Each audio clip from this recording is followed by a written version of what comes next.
सेनाध्यक्ष, आक्रमण की तैयारी करो। आज पता नहीं कौन सा नया बहाना लेके आएगा शादी करने का।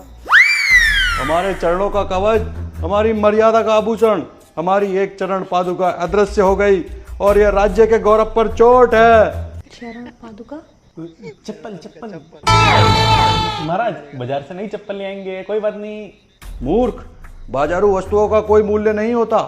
नई दुल्हन के दहेज से प्राप्त वस्तुओं से राज्य की शान बढ़ती है। हम किसी नई राजकुमारी से 54वां विवाह करके उत्तम चरण पादुका प्राप्त करेंगे।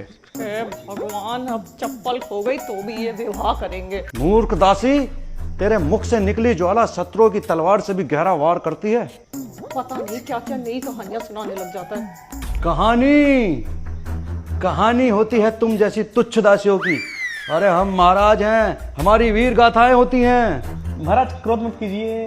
क्रोध? अब हमारे क्रोध की वीर गाथा सुनो। एक बार हम समुद्र तट पर टहल रहे थे।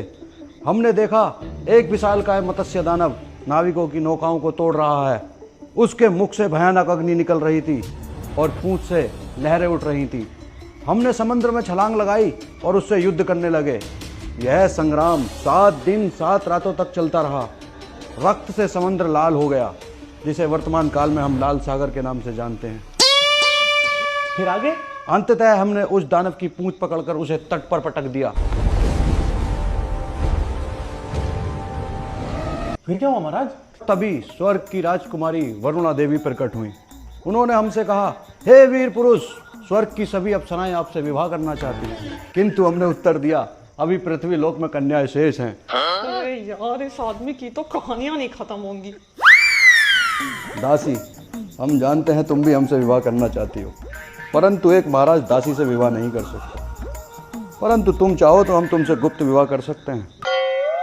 तुम्हारे पुत्र को हम अपने राज्य का उत्तराधिकारी नहीं बना सकते। यद्यपि चाहो तो हम तुम्हें अपने राज्य से कुछ भूखंड एवं कुछ मवेशी दान दे सकते हैं।